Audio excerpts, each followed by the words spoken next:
Na apicultura natural é isso que se faz. Tira-se o excesso e não se vai lá pôr nada, a não ser que, em último caso, o enxame esteja tão fraquinho, nós alimentamos. Como? Com mel de outra colmeia. Para o que a gente nós, pode dizer é isso. não alimentar. É não alimentar É ajudar, em último caso. com nada que seja artificial. Isso é a mesma coisa que falarmos de criar frangos ou galinhas. Dar rabeçados às crianças é igual. Pronto, é como criar frangos ou galinhas.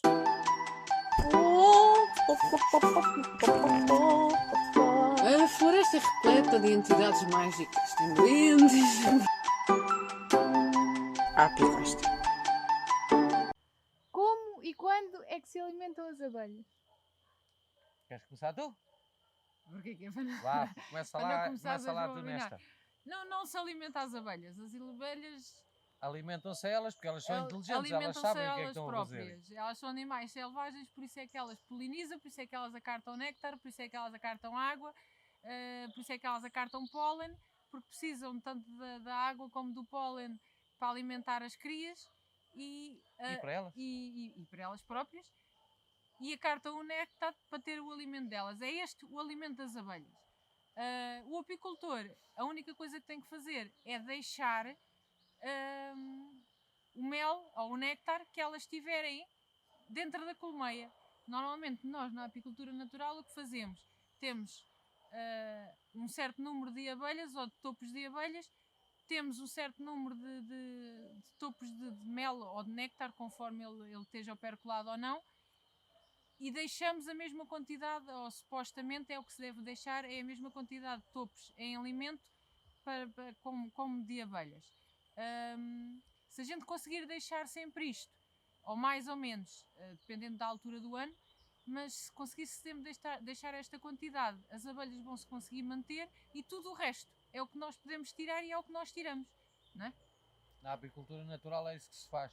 Tira-se o excesso e não se vai lá pôr nada, a não ser que, em último caso, o enxame esteja tão fraquinho, nós alimentamos. Como? Com mel de outra colmeia. Ou com mel que a gente tivesse espremido, que tivéssemos guardado em casa. Que já é das nossas colmeias. Portanto, é a única alimentação que nós na apicultura natural damos, que acabamos por não dar, é o mel delas, mais nada. Mas nesse caso alimentas a meter um quadro de outra colmeia ou literalmente, como estavas a dizer, chegar de um frasco de mel que já tenhas e meter na colmeia de alguma forma? Pode haver os dois casos, porque é assim, podemos ter um enxame que nós vemos que, imagina, que é inverno e que só tem um topo com mel ou que não tem nenhum, e se tu tiveres outro ao lado que tenha 5 ou 6 cheios de mel, tu podes tirar um que tenha mel dessa colmeia que não lhe vais fazer grande falta e podemos pôr naquele enxame para ele subsistir mais uns tempos, e depois aí tu vais ver se esse tempo que esse enxame vai subsistir, se aquele topo foi suficiente. Se não foi suficiente, naquela colmeia já não deves ir tirar outro, porque provavelmente o resto da comida vai fazer falta a elas. Podes então, no caso de teres mel a mais em casa, adicionares nos potinhos, nos recipientezinhos quaisquer que tu possas lá pôr dentro da colmeia, e então dares mel, ou que eram delas ou que eram de outros, mas para elas poderem alimentar e aguentarem aquela zona, aquela altura do tempo, que por exemplo aqui é agosto, e é julho, agosto e setembro, são os meses secos, são os meses que os enxames nem sequer conseguem crescer.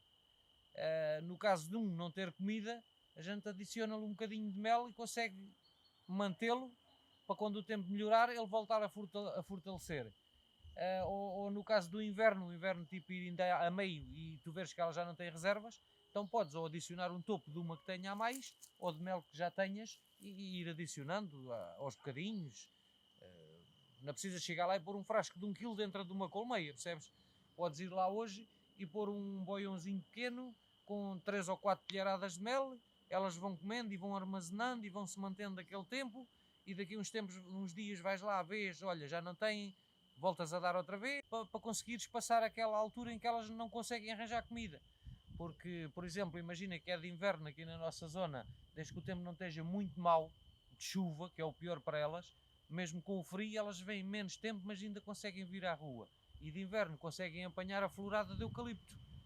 que aqui na nossa zona é pouco, e de outras coisas. mas que fornece tanto pólen como néctar às abelhas, e elas por elas, com uma pequena ajuda tua, conseguem se manter. E entretanto depois, quando passar a altura mais difícil, o tempo começa a melhorar, elas voltam a restabelecer-se, pronto. Ou seja, nós só damos alimentação só para aguentar o enxame de maneira que ele não morra. A partir daí, elas alimentam-se sozinhas à maneira e à vontade delas. O que nós costumamos fazer, ou que tentamos fazer, que é isso que as pessoas às vezes parece que não conseguem entender, nós não seguimos os calendários. Há muito aquele paradigma, aquela mentalidade em que chegamos ao final de agosto, temos de tirar o mel todo, esvaziar as colmeias, deixar sem nada, vamos cá pôr tudo em potinhos para coisa. Nós não fazemos isso. E como não fazemos isso, deixamos mel. A maior parte das vezes nós escolhemos mais mel em janeiro ou em fevereiro. Fevereiro, março talvez. Que a gente, Mais ou menos isso, é. Em alturas a seguir que a gente vê que elas tiveram já as alturas críticas e que têm alimento a mais e que vai entrar néctar. Se há alturas que a gente conhece que vai entrar néctar e elas têm lá alimento a mais, a gente vai e tira. Nunca tiramos todo, porque pode haver uma situação qualquer, né? Deixamos sempre lá algum, mas algumas vezes nem se tira mais. porque a gente vê que não vai chegar para Pronto. elas, então não vamos estar a tirar muito para depois mais. amanhã temos que ir lá pôr alimento outra vez. É muito mais interessante tirar-se quando elas têm a mais, elas sentem que estão a precisar, e se a gente souber que há néctar fora, elas vão colher, do que a gente ir lá, chegar àquele mês, tem que ir tirar tudo e depois a seguir temos que ir arranjar alimentação, sabe Deus de onde, para lhes estar a dar. Não faz sentido. Então por isso nós deixamos. Que é o que eu não gosto, e vou falar assim, vem-me agora a ideia de repente, o exemplo do nosso colega que, por exemplo, acabou por tirar o mel todo, que é o que todos os apicultores fazem, acabou por tirar o mel todo das colmeias. Mas eu não mexi nos ninhos.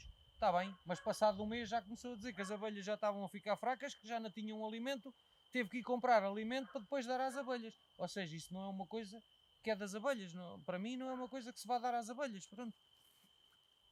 Mas dá, resulta, e elas gostam e comem e crescem. Claro, elas têm que comer alguma coisa. Isso é a mesma coisa que falarmos de criar frangos ou galinhas. Dar rabuçados às crianças é igual. Pronto, é como criar frangos ou galinhas. Se tu deres verduras, se tu deres isto ou aquilo ou coisa, eles comem e crescem. Se só comprares ração e deres ração, eles se calhar em 15 dias ficam feitos em vez de demorar um mês ou dois. Só que depois nem eles ficam tão bons, nem tão bem. Não é? Sim. Daí a nossa luta pela apicultura natural, mas são vertentes que as pessoas e a optam. Alimentação basicamente Para o que a nós, gente pode dizer é isso. não alimentar. É não alimentar. É ajudar em último caso. Com nada que seja artificial. Não é? É isso mesmo. O alimento é o mel, mas também há alternativas como se fosse o açúcar. O açúcar também poderia ser dado alimentação na própria colmeia. É o que muita gente faz, só que é assim, o açúcar é um pau de dois bicos, porque tu estás a fazer um xarope de água e açúcar, na altura tu vais alimentar o enxame vai crescer, só que é mesmo, o açúcar às abelhas vai fazer o mesmo que faz à tua e à minha saúde. É muito bom, sim senhor, é muito doce, mas o açúcar faz mal, é viciante. E tem lá muitos produtozinhos dentro, desde cal e outros componentes, que nós nem nos passa pela cabeça.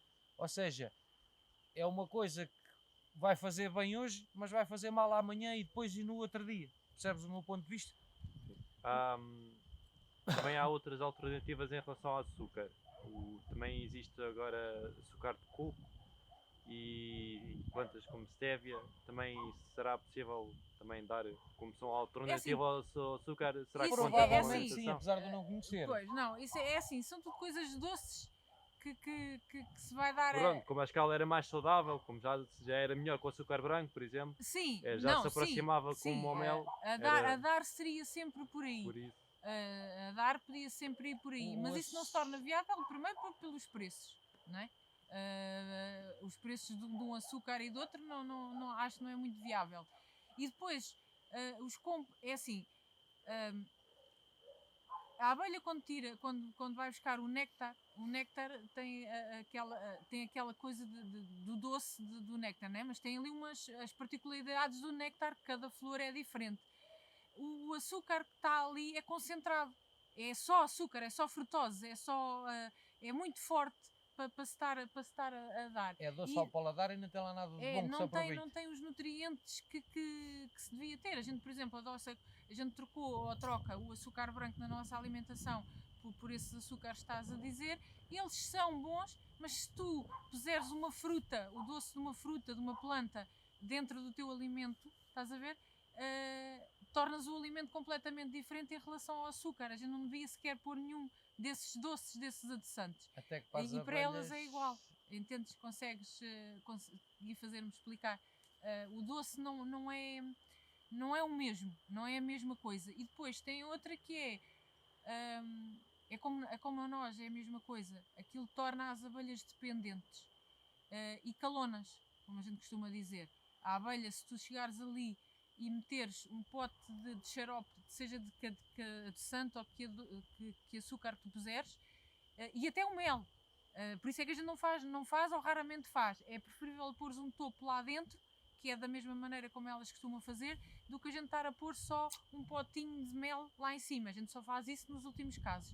É que elas porque depois elas tornam-se habituam-se a ir ali suficientes buscar a comida ali. que está ali e ainda vão às plantas, que é o que elas supostamente deviam Percebes? fazer. Elas tornam-se calonas mesmo, elas habituam-se àquele tipo de ritmo e depois, quando tu lhes tiras aquilo, elas não sabem vir à rua, não sabem vir procurar e o instinto delas muda. Se fizeres isto consecutivamente, elas perdem o instinto da abelha. Vão e já não sabem. Tanto que nós, às vezes, notamos que quando temos aqui enxames que a gente parece que percebe que elas vêm até de outras colmeias que se calhar não são tão naturais como isso, nota-se as abelhas mais difíceis de vir à rua, né? Parece que as abelhas são calonas, é diferente de um enxame selvagem ou de um enxame que é tratado desta forma, o movimento que elas fazem e as maneiras como elas trabalham. Portanto, acho que nunca é viável nada que não venha mesmo delas.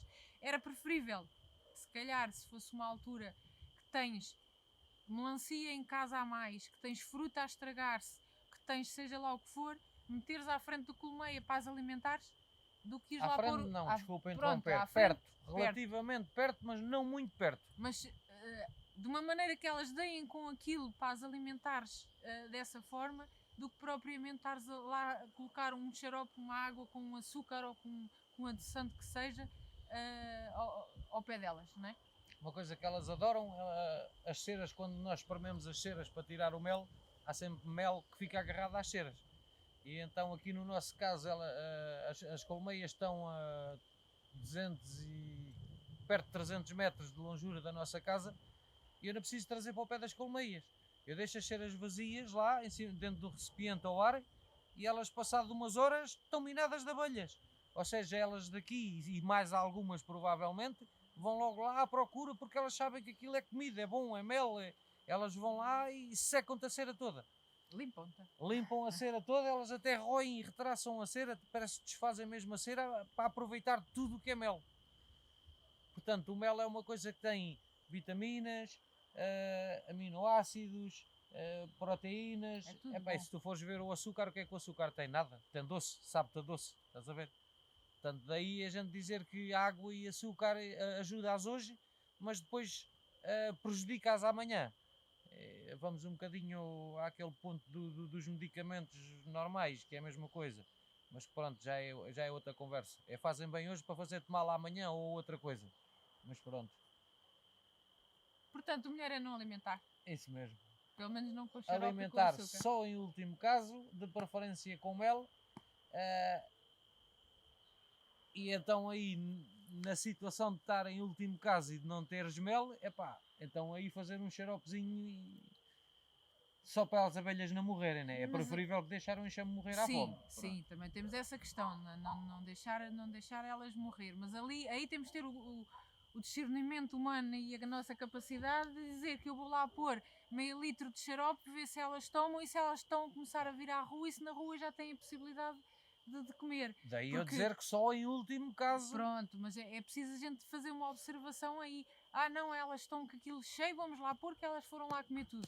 Claro que foram lá comer tudo, mas e a se seguir temos for- que cortar. Não, e se for assim, bem que podes fazer que elas nunca mais param. quanto mais alimentação ali puseres perto, faça-lhes bem, faça-lhes mal, elas vão buscar ali. Elas não vão voar 2 km a ir à procura de flores se tiverem comida a 50 metros da colmeia, percebes? E pronto, espero já ter ajudado e respondido essa pergunta.